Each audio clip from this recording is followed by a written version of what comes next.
ఈరోజు మనం $1 మిలియన్ ప్రశ్న గురించి మాట్లాడుకోబోతున్నాం.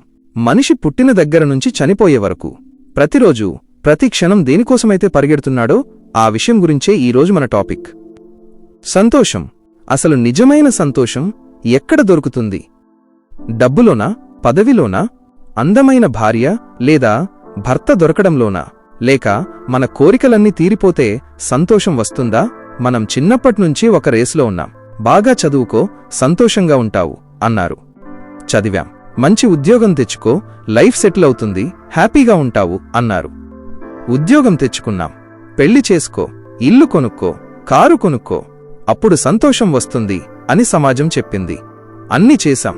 కాని గుండె మీద చెయ్యి వేసుకుని చెప్పండి, మీరు నిజంగా సంపూర్ణంగా సంతోషంగా ఉన్నారా? ఏదో వెలితి, ఏదో అసంతృప్తి, ఇంకా ఏదో సాధిస్తేగాని సంతోషం రాదేమో అనే ఆశ. ఎందుకిలా జరుగుతోంది?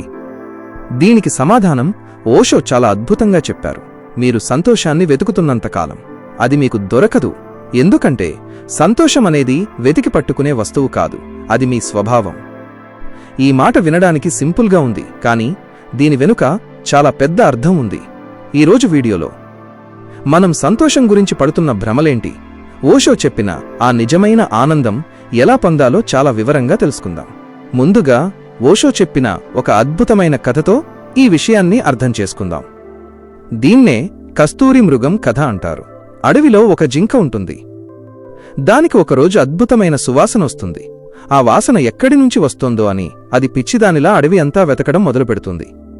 చెట్ల వెనుక, పొదల వెనుక, కొండల మీద, ముళ్లలో గీరుకుపోతున్నా, కాళ్ల నొప్పులు పుడుతున్నా అది ఆగదు. ఆ సువాసన దాన్ని అలా లాగుతూ ఉంటుంది. చివరికది అలసిపోయి, ముసలిదైపోయి, చనిపోయే స్థితికి వస్తుంది. చనిపోయే ముందు దానికి అర్థమవుతుంది, జీవితమంతా తాను ఏ సువాసన కోసమైతే బయట ప్రపంచమంతా వెతికిందో ఆ వాసన బయటలేదు, అది తన సొంత నాభి నుంచే వస్తోందని. ఆ కస్తూరి తనలోనే పెట్టుకుని బయట వెతుకుతూ జీవితాన్ని వృధా చేసుకుంది. ఓషో ఏమంటారంటే, మనిషి పరిస్థితి కూడా ఆ కస్తూరి మృగం లాంటిదే. సంతోషమనేది మీ సోల్ యొక్క సువాసన, అది మీ లోపల ఉంది. కాని మీరు దాన్ని ఎక్కడ వెతుకుతున్నారు? పెద్ద బంగళాలోనో, బ్యాంక్ బ్యాలెన్స్లోనో వెతుకుతున్నారు. అందుకే మీకది దొరకడం లేదు. మీరు ఎంత దూరం ప్రయాణించినా మీరు మీ దగ్గరికి రానంతవరకు సంతోషం దొరకదు. మనం చేసే ఇంకో పెద్ద తప్పు గురించి ఓషో ఒక సైకలాజికల్ సీక్రెట్ చెప్పారు. ఇది కాస్త కఠినంగా అనిపించొచ్చు, కాని నిజం. ఓషో ఏమంటారంటే, మీకు సంతోషంగా ఉండటం కంటే దుఃఖంలో ఉండటమే ఇష్టం. షాకింగ్గా ఉంది కదా? ఎవరైనా కావాలని బాధపడతారా అనిపిస్తుందా? కాని ఓషో దీని వెనుక ఉన్న లాజిక్ని బయటపెట్టారు. మనం చిన్నప్పటినుంచి ఒకటి గమనించాం, మనం నవ్వుతూ ఆనందంగా ఆడుకుంటూ ఉంటే ఎవరూ మనల్ని పట్టించుకోరు. అదే మనకు జ్వరం వచ్చినా, దెబ్బ తగిలినా, ఏడుస్తూ కూర్చున్నా ఇంట్లో అందరూ మన చుట్టూ చేరతారు. నాన్న ఆఫీస్ మానేస్తారు, అమ్మ పనులు మానేస్తుంది, అందరూ మనల్ని బుజ్జగిస్తారు, మనకు అటెన్షన్ దొరుకుతుంది. ఆ అటెన్షన్ మన ఇగోకి చాలా మజా ఇస్తుంది. అలా మన సబ్ కాన్షియస్ మైండ్లో ఒక ప్రోగ్రాం ఫిక్స్ అయిపోయింది. నేను సంతోషంగా ఉంటే ఒంటరివాడినవుతాను, అదే నేను బాధలో ఉంటే అందరూ నన్ను ప్రేమిస్తారు అని. అందుకే తెలియకుండానే మనం సమస్యలని, బాధలని కోరి తెచ్చుకుంటాం. ఎవరైనా బాగున్నావా అని అడిగితే, ఏం బాగున్నాలేండి, అన్నీ కష్టాలే అని చెప్పడంలో మనకొక తెలియని తృప్తి ఉంటుంది. ఓషో ఏమంటారంటే, ఈ ప్యాటర్న్ని బ్రేక్ చేయండి. సంతోషంగా ఉండాలంటే ధైర్యం కావాలి. ఎందుకంటే మీరు నిజంగా సంతోషంగా ఉంటే మీ దగ్గర నుంచి జాలి ఆశించేవాళ్లు దూరమవుతారు. మిమ్మల్ని చూసి అసూయపడేవాళ్లు తయారవుతారు. వాటన్నిటినీ తట్టుకుని నేను ఆనందంగా ఉండటమే ముఖ్యమనుకునేవాడే నిజమైన సాధకుడు. మరి ఈ సంతోషాన్ని పొందడం ఎలా? దీనికి ఓషో నిద్రని ఉదాహరణగా చెప్తారు. మీరు రాత్రి పడుకున్నప్పుడు, నేను ఇప్పుడు నిద్రపోవాలి అని గట్టిగా ప్రయత్నిస్తే నిద్ర వస్తుందా? రాదు. మీరు ఎంత ప్రయత్నిస్తే నిద్ర అంత దూరంగా పారిపోతుంది. మీరు రిలాక్స్ అయ్యి ప్రయత్నాన్ని వదిలేస్తే నిద్ర దానంతటా అదే వస్తుంది. సంతోషం కూడా అంతే. నేను హ్యాపీగా ఉండాలి, నేను హ్యాపీగా ఉండాలి అని మీరు టెన్షన్ పడుతుంటే అది రాదు. మీరు జీవితాన్ని సహజంగా స్వీకరిస్తే అది దానంతటా అదే వస్తుంది. దీన్నే ఎఫర్ట్లెస్నెస్ అంటారు.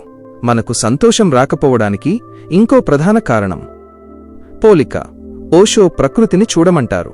ఒక గులాబీ పువ్వుని చూడండి. అది ఎప్పుడూ పక్కన ఉన్న తామర పువ్వుని చూసి, అయ్యో నేను తామర పువ్వులా లేనే, నాకు అంత పెద్ద రేకులు లేవే అని బాధపడదు. గులాబీ గులాబీలాగే ఉంటుంది, మల్లెపువ్వు మల్లెపువ్వులాగే ఉంటుంది. అందుకే అవి అంత అందంగా ఆనందంగా ఉంటాయి. కాని మనిషి ఒక్కడే, తాను ఎలా ఉన్నాడో అలా ఉండకుండా పక్కవాడిలా అవ్వాలని ట్రై చేస్తాడు. వాడికంత పెద్ద ఇల్లుంది, నాకు లేదు. వాడికంత అందముంది, నాకు లేదు. ఈ పోలికే నరకం. మీరు లా ఆఫ్ అట్రాక్షన్ ఫాలో అవుతున్నారు కాబట్టి ఇది బాగా గుర్తుపెట్టుకోండి. మీరు ఎప్పుడైతే పక్కవారితో పోల్చుకుంటారో మీరు యూనివర్స్కి ఒక సిగ్నల్ ఇస్తున్నారు, నన్ను నువ్వు సరిగ్గా సృష్టించలేదు, నాకు లోపాలు ఉన్నాయి అని.